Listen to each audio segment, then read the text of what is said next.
There is a stranger in your life right now who is already changing where you end up.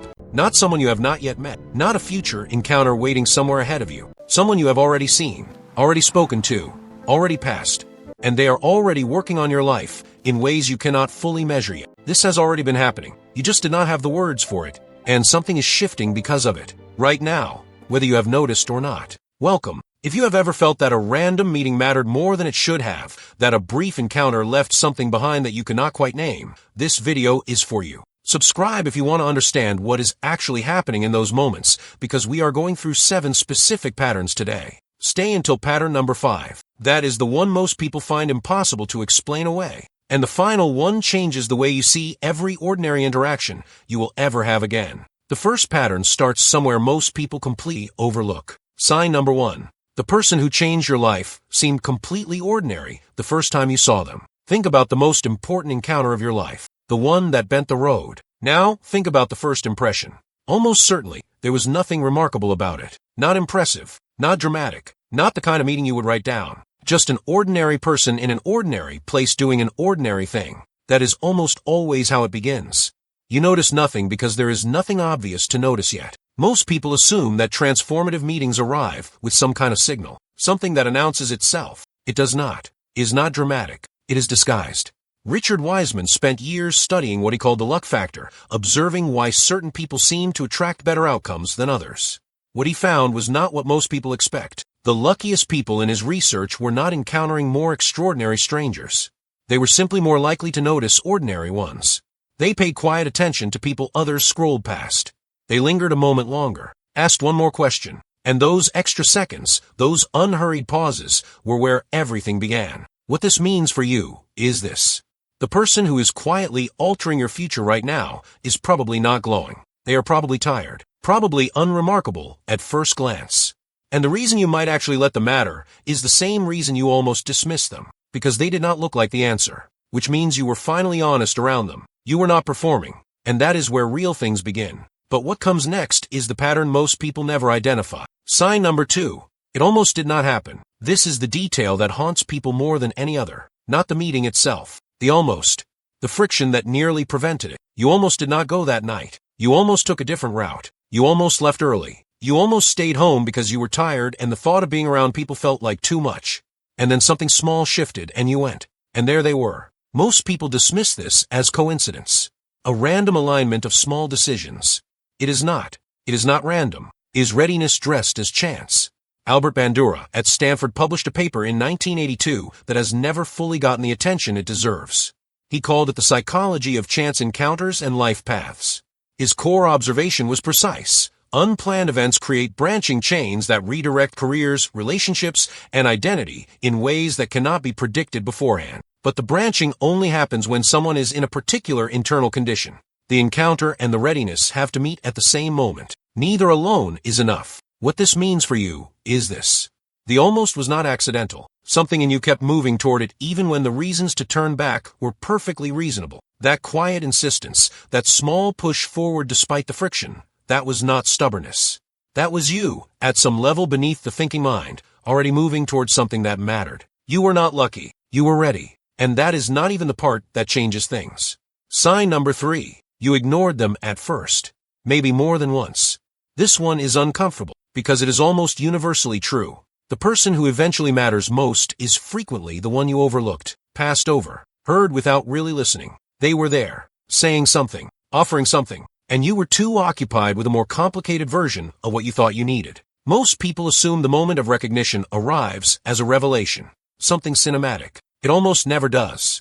It arrives as embarrassment, quiet and private. The feeling is specific. You think, I was so busy being complicated that I completely missed someone who was just telling me the truth. They were not dramatic about it. They were not even trying to reach you. They were simply being themselves, saying a plain thing, and you walked past it because plain things feel too small when you are looking for something enormous. Research on autobiographical memory shows something important here. Humans do not simply remember events. We reinterpret them. And when the reinterpretation finally happens, when we look back and see what was actually being offered, the memory does not feel like revision. It feels like seeing clearly for the first time. The information was always there. Your internal state had to change before you could receive it. What this means for you is this.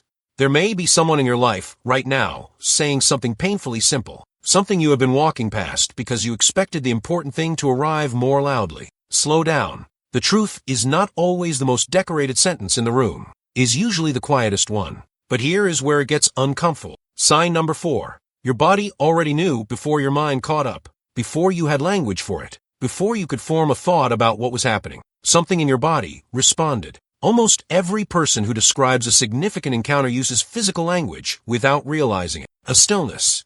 A pause. Not a dramatic feeling. Not electricity. Something more like the air changing pressure slightly. Something that made you just slightly more awake than you were a moment before. Most people assume this is emotion, attraction, nerves. It is not. It is recognition. At a frequency the thinking mind is too slow to catch. The sensation almost always begins in the stomach, not as anxiety, as a kind of quiet arrest. A subtle stopping, then it moves upward. The throat registers something next, a kind of wanting to say something true rather than something polite. And the chest understands last.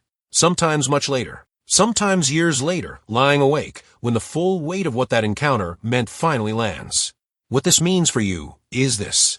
If you have ever felt that stopping sensation around a stranger and then talk yourself out of it because nothing obvious explained it, you may have been dismissing the most accurate instrument you have. The rational mind is brilliant at constructing explanations, is slower than the body at detecting meaning. That stillness was information, not imagination. You were not making it up. You were receiving something. But what comes next is the sign most people find hardest to explain away, because this one does not just happen around you. This one happens through you. Sign number 5. The transformation did not happen the day you met them. It happened quietly, months later, when you were alone. This is the part the story always leaves out. The meeting gets remembered. The conversation gets told. But what actually changed the life was not the encounter. It was the slow private work that came after it. The stranger plants something, and then they leave. And then you are alone with it. And for weeks, maybe months, nothing visible happens. And then one day, quietly, almost without noticing, the planted thing begins to grow. And by the time you realize it is growing, you have already changed direction. Most people assume the encounter is the transformation. The meeting is the story. It is not. The meeting is only the door. Everything real happens on the other side of it. This is what most people get wrong when they call these moments coincidences. A coincidence explains the meeting. It does not explain the months of private persistence that followed. Someone can dismiss the moment of connection all they like. But the follow-through, the quiet return to an idea late at night, the decision to act on something that had no guarantee behind it, that is not coincidence. That is a person becoming something new, one small choice at a time, because a stranger opened a crack in a wall they had stopped trying to get through. What this means for you is this. If you had a meeting that mattered and nothing dramatic happened immediately afterward, that is not evidence that it did not matter. That is exactly how it works. The most important things take time to become visible. You will not always see the change while it is happening. You will only recognize it when you turn around. Trust the planting, even when you cannot see the roots. What comes next is the one researchers did not expect to find. Sign number 6.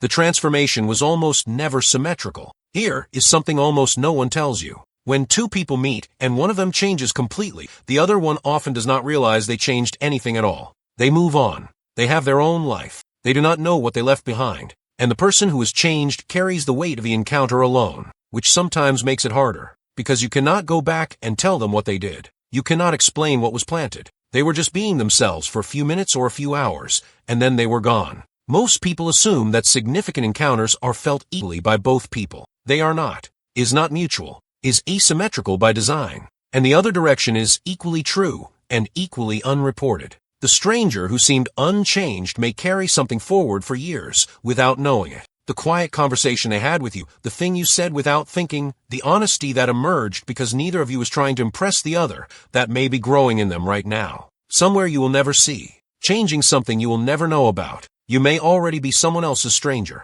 The person whose face they will one day try to remember while trying to explain why everything shifted. What this means for you is this. The impact does not require confirmation. It does not require the other person to feel it equally or recognize it at all. The seed does not need the planter to watch it grow. Something real can happen entirely on one side. Quietly, privately, completely. You are allowed to let it matter, even if they never knew. I want to speak directly to someone watching this.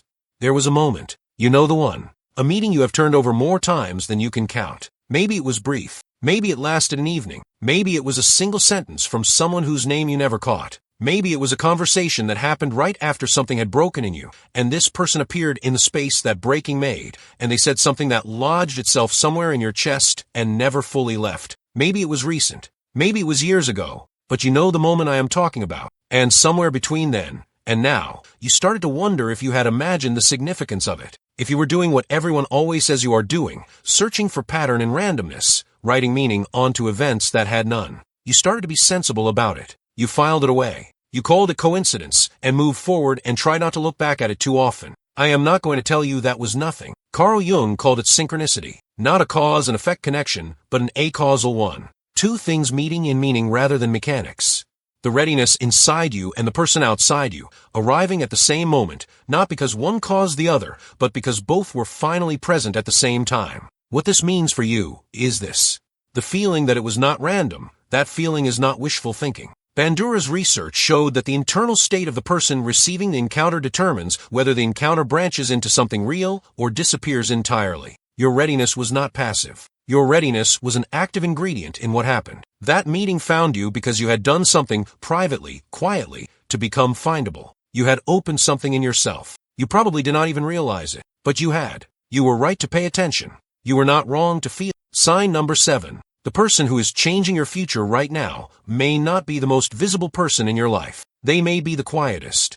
The one on the edges of your current story. The one who says one true thing and then waits while you dismiss it, and then says it again, slightly differently, without any frustration. The one who does not try to impress you because they are not thinking about you in those terms at all. They are just being honest because honesty is simply what they do. Most people scan their life for the most dramatic presence and call that the important one. It is almost never the dramatic one. The loudest voice in a room is rarely the one that stays with you at 3 in the morning. Marcus Aurelius wrote, "Accept the things to which fate binds you, and love the people with whom fate brings you together." Not the people you selected, not the people you planned for, the people fate brings.